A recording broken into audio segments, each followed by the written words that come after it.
ఈరోజు విజయనగరం వచ్చాము. మాకు తెలిసిన వాళ్ళ ఇంటికి వచ్చాము అరకు వెళ్దామని. కానీ వాళ్ళు మమ్మల్ని పోనివ్వలేదు. మేము కూడా వస్తాం, అందరం కలిసి వెళ్దాము, ఇక్కడే ఉండాలి మీరు అని చెప్తే వాళ్ళ ఇంటి దగ్గర ఉండేసి వాళ్ళు ఇక్కడ దగ్గర దగ్గర అన్నీ చూపిస్తామని తీసుకొచ్చారండి. ఇక్కడికి వచ్చాము, చాలా బాగుందండి. డ్యామ్ దగ్గర అయితే అక్కడ మనం చూడవలసింది ఏంటంటే ఇటు ఇటు కొండ ఉంది, మధ్యలో ఆ కొండ చూడండి ఎంత అద్భుతంగా ఉందో. ఆ మధ్యలో మబ్బు చూసారా, అది గమనించారా మీరు? గమనించండి బాగా, ఎవరిలా కనిపిస్తుందో అది మీరు కామెంట్ చేయండి, ఇలా ఉంది ఫలానా అని.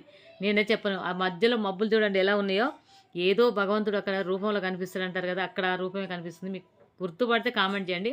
అక్కడ చూడడానికి అయితే చాలా సంతోషం అనిపించింది నాకైతే.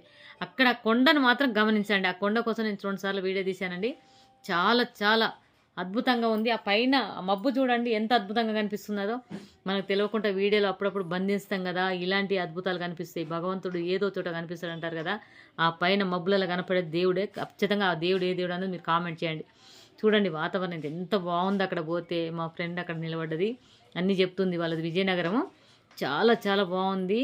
నాకైతే చాలా సంతోషం అనిపించింది. మా కోడల్ని మా మనవరాలు తీసుకొని వెళ్ళాను, అన్నీ తిరగడానికి వెళ్ళాము, తిరుగుతున్నాము ఇంకా.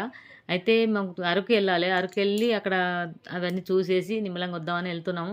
చూద్దాం వాతావరణం ఎలా ఉంటుందో. దాన్ని వాతావరణం సహకరిస్తే చూసేసి వస్తాం, లేదంటే ఇక్కడి నుంచి రిటర్న్ ప్రయాణం అయిదాం అనుకుంటున్నాం. మళ్ళీ రిటర్న్ వెళ్ళిపోదామని.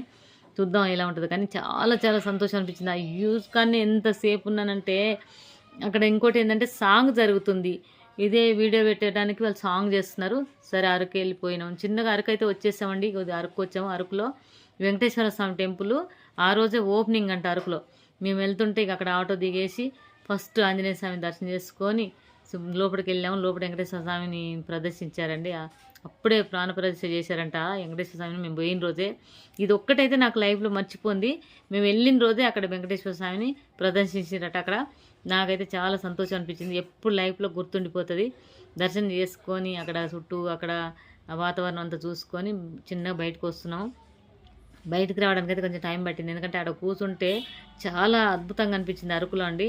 మేము అరకులో ఇంకా బయటకు వెళ్ళలేదు, ఎక్కడ తిరగలేదు. ఆ వీడియో కూడా పెడతాను. ఇది ఎందుకంటే టెంపుల్ది కాబట్టి నేను ఈ వీడియో పెడుతున్నాను. ఫస్ట్ అయితే ఆంజనేయ స్వామి ఎదురుగా ఉన్నాడు కాబట్టి అద్భుతంగా చాలాసేపు వీడియో తీశాను. ఆయన చూసుకుంటున్నాను. కొత్తగా కట్టారంటే చాలా మంచిగా అనిపించింది అక్కడ నిలబడితే. కానీ వెంకటేశ్వర స్వామి వీడియో సపరేట్ పెడదామని నేను ఈ వీడియో మాత్రం మొత్తం టోటల్గా ఆంజనేయ స్వామి మీదనే తీశాను. ఫస్ట్ ఆంజనేయ స్వామిని దర్శనం చేసుకోండి, అద్భుతంగా తండ్రి దర్శనమిస్తున్నాడు.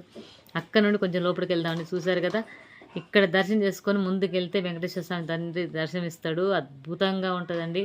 ఫస్ట్ దర్శనం చేసుకొని లోపలికి వెళ్ళాలంటే అసలు వాళ్ళు కొద్దిగా ఆగండి, ఇప్పుడే ఓపెనింగ్ అని జనాలు వస్తున్నారని చెప్తున్నారు. మేము ఆగాము. అయితే దూరం నుండి వచ్చామని చెప్పగానే సరే పోండి అన్నారు. ఎదురుగా తులసి మాత్రం పెట్టారు, తులసి మొక్కను. ఆ తులసి మొక్క కూడా నమస్కరించుకోండి. ఎందుకంటే అరకెళ్ళి ఇవన్నీ మనం చూడాలని ఎవరికి అంత దూరం వెళ్ళేది ఉండదు, చాలా తక్కువ వెళ్ళేది. కాకపోతే మేము అనుకోకుండా వెళ్ళాము. అదే రోజు వెంకటేశ్వర స్వామిని ప్రాణప్రతిష్ఠ చేశారంటే అక్కడ హోమాలు జరుగుతున్నాయి, పూజలు జరుగుతున్నాయి, భజనలు జరుగుతున్నాయి. ఇవన్నీ చూసుకొని బయటికి రావడానికి నాకు చాలా టైం పట్టింది. రావాలనిపించలేదు, ఎందుకంటే ఆ నైట్ అక్కడ ఉంటే బాగుండు అనిపించింది. కానీ ఇంకా తిరిగేది ఉండేదని మేము ఆ తండ్రి వెంకటేశ్వర స్వామి దగ్గరికి వెళ్ళి, ఇదిగోండి మాకు అనుమతి ఇచ్చారు అయ్యగారు, లోపలికి వెళ్ళాం. తండ్రి వెంకటేశ్వర స్వామి ఎంత అద్భుతంగా కనిపిస్తున్నాడంటే, ఇటు పక్క పద్మావతమ్మ, ఇక్కడ పక్క అలవేలు మంగమ్మ. అసలు అద్భుతంగా అసలు తండ్రి దర్శనం ఇస్తుంటే చాలా సంతోషం అనిపించింది. అరకులో ఈ టెంపుల్ మేము పోయిన రోజు ఓపెనింగ్ అయిందండి. ఇది అద్భుతం కదా, దర్శనం చేసుకోండి. తల్లి పద్మావతి దగ్గరికి వెళ్దాం రండి. ఇక్కడ పద్మావతి అమ్మ, అక్కడ అలివేలు మంగమ్మ, ముగ్గురు అమ్మవాళ్ళు నాకు లైన్గా పెట్టారండి. చాలా అద్భుతం అనిపించింది. అటుపక్క ఇటుపక్క నేను చెప్తున్నాను, కానీ కొన్ని వీడియోలు తీయనియట్లేదు వాళ్ళు. కానీ నాకు చాలా సంతోషం అనిపించింది. ఒక అయ్యగారిని అడిగితే కొంచెం తీసుకొని ఇచ్చాడు, తీసుకున్నాను. దర్శనం చేసుకోండి. ఎక్కడున్నా ఏ ఊర్లో ఉన్నా అమ్మవార్లే, దేవుళ్ళే. నమో వెంకటేశాయ అని కామెంట్ చేసి, లైక్ చేసి, షేర్ చేసి హ్యాపీగా ఉండండి. దర్శనం చేసుకున్న